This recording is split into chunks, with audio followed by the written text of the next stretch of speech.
Bonjour et bienvenue dans nos récits de la Bible. Aujourd'hui, nous plongeons dans l'histoire captivante de Joseph, le fils d'Israël, un récit qui commence par la jalousie et la trahison, mais se termine par le pardon et le salut d'une nation. Préparez-vous à suivre un jeune homme de la citerne des esclaves au plus haut rang d'Égypte. Joseph était le 11e fils de Jacob, aussi connu sous le nom d'Israël, mais il était de loin l'enfant préféré de son père. Pour marquer cette affection particulière, Jacob lui offrit une magnifique tunique, longue et de diverses couleurs. Ce cadeau, symbole évident de sa faveur, ne fit qu'attiser la haine de ses 10 frères aînés. Pour ne rien arranger, Joseph était un rêveur. Et pas n'importe quel rêve. Il les raconta à ses frères et même à son père, ce qui aggrava encore la situation. Dans son premier songe, il vit les gerbes de blé de ses frères se prosterner devant la sienne. Dans le second, c'était le soleil, la lune et 11 étoiles qui s'inclinaient devant lui. Ces visions prophétiques, annonçant clairement la future supériorité de Joseph, transformèrent la jalousie de ses frères en une fureur incontrôlable. Ils ne supportaient plus l'idée que leur jeune frère puisse un jour régner sur eux. La tension dans la famille était à son comble, et le drame ne faisait que commencer. Un jour, alors que les frères de Joseph faisaient paître les troupeaux loin de la maison, Jacob envoya Joseph pour prendre de leurs nouvelles. Cette simple mission allait changer sa vie à jamais. En le voyant arriver de loin, ses frères conspirèrent contre lui. La haine qu'il couvait depuis si longtemps explosa. Ils décidèrent de se débarrasser de ce rêveur. Leur plan initial était brutal, le jeter dans une citerne vide, le laisser mourir, puis mentir à leur père en prétendant qu'une bête féroce l'avait dévoré. Au moment de passer à l'acte, l'un des frères, Ruben, le plus âgé, tenta secrètement de le sauver. Il suggéra de le déposer simplement dans la citerne, sans lui faire de mal, avec l'idée de revenir plus tard pour le libérer. Mais pendant l'absence de Ruben, le destin prit un autre tournant. Une caravane de marchands ismaélites passa par là.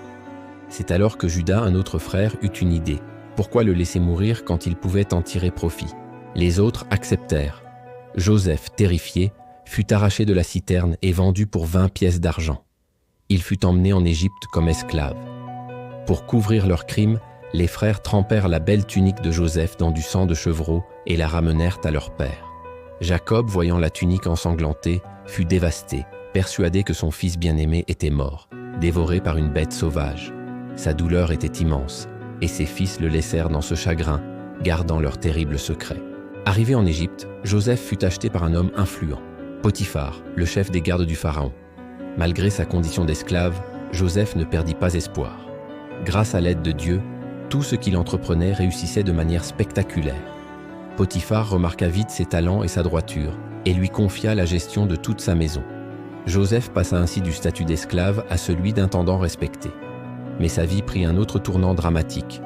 La femme de Potiphar, attirée par Joseph, tenta de le séduire. Il refusa catégoriquement, par fidélité à son maître et à Dieu. Frustrée et humiliée, elle l'accusa faussement d'avoir tenté de l'agresser.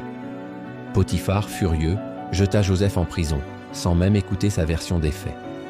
De nouveau, Joseph se retrouvait au plus bas, victime d'une terrible injustice. Même derrière les barreaux, sa sagesse et sa fidélité ne passèrent pas inaperçues. Le chef de la prison lui confia rapidement la gestion des autres prisonniers. C'est là qu'il rencontra 2 serviteurs du Pharaon, le grand panetier et les chansons. Chacun fit un rêve étrange qu'il ne comprenait pas. Joseph, avec l'aide de Dieu, interpréta leurs songes, prédisant la libération de l'Échanson et la mort du panetier. Tout se passa exactement comme il l'avait dit. Mais une fois libéré, l'Échanson, bien que reconnaissant sur le moment, oublia complètement Joseph. 2 longues années passèrent. Joseph resta en prison, attendant. C'est alors que Pharaon lui-même eut 2 rêves troublants que personne, ni ses mages ni ses sages, ne pouvait interpréter. C'est à ce moment-là que l'Échanson se souvint enfin du jeune Hébreu, capable de déchiffrer les songes. Conduit devant le souverain le plus puissant du monde, Joseph ne s'attribua aucun mérite.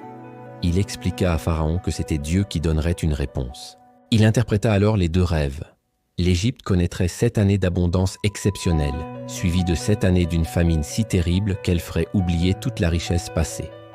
Mais Joseph ne s'arrêta pas là. Il conseilla à Pharaon de nommer un homme intelligent et sage pour organiser la collecte et le stockage des récoltes pendant les années d'abondance afin de préparer le pays à la famine. Impressionné par sa sagesse divine, Pharaon déclara « Trouverait-on un homme comme celui-ci en qui réside l'Esprit de Dieu ?» Convaincu, Pharaon prit une décision radicale. Il nomma Joseph vice-roi d'Égypte, lui donnant le pouvoir sur tout le pays juste en dessous de lui. Joseph, l'esclave hébreu, le prisonnier oublié, avait alors 30 ans. Il se mit immédiatement au travail, amassant des réserves de céréales si gigantesques qu'on ne pouvait même plus les compter. Le rêveur était devenu le sauveur de l'Égypte. 7 ans plus tard, comme Joseph l'avait prédit, la famine s'abattit sur toute la région, y compris sur Canaan, la terre de sa famille. La faim poussa Jacob à envoyer ses 10 fils aînés en Égypte pour acheter du blé. Il ne se doutait absolument pas que le puissant gouverneur qui contrôlait les réserves de nourriture était leur propre frère, celui qu'ils avaient vendu des années plus tôt. Lorsqu'ils arrivèrent devant lui et se prosternèrent, le visage contre terre pour acheter du grain, les rêves d'enfance de Joseph se réalisèrent sous ses yeux. Il les reconnut immédiatement, mais eux ne le reconnurent pas. Le temps, son statut et ses vêtements égyptiens l'avaient transformé. Joseph décida alors de tester ses frères pour voir s'ils avaient changé, s'ils regrettaient leurs gestes. Après plusieurs rencontres éprouvantes, où il les accusa d'être des espions et exigea qu'ils amènent leur plus jeune frère, Benjamin, Joseph vit que leur cœur avait changé. Ils montrèrent du remords pour ce qu'ils lui avaient fait et une réelle volonté de protéger leur jeune frère et leur père. Finalement, voyant leur angoisse et leur sincérité, Joseph ne put retenir ses larmes plus longtemps. Il renvoya tous les Égyptiens présents et se révéla à eux en disant « Je suis Joseph, votre frère, que vous avez vendu pour être mené en Égypte. » Ses frères furent pétrifiés de peur, s'attendant à une vengeance terrible. Mais au lieu de cela, Joseph les rassura avec une grâce incroyable. « Maintenant, ne soyez pas affligés et ne soyez pas fâchés de m'avoir vendu ici, car c'est pour vous sauver la vie que Dieu m'a envoyé devant vous. » Il avait compris que derrière leur acte malveillant, un plan divin plus grand était à l'œuvre. Le pardon avait triomphé de la trahison. L'histoire de Joseph est un puissant témoignage que même les pires injustices et les plus grandes trahisons peuvent être utilisées par Dieu pour accomplir un bien plus grand. Joseph a non seulement pardonné à ses frères, mais il a aussi sauvé sa famille de la famine et a ainsi jeté les bases de la future nation d'Israël en Égypte. C'est une histoire extraordinaire de la providence divine qui transforme la souffrance en salut, la trahison en réconciliation et un rêve d'enfant en une réalité qui sauva des milliers de vies. Que cette histoire vous rappelle que, même dans les moments les plus sombres, il y a toujours de l'espoir et qu'une main bienveillante peut transformer toute situation pour le bien.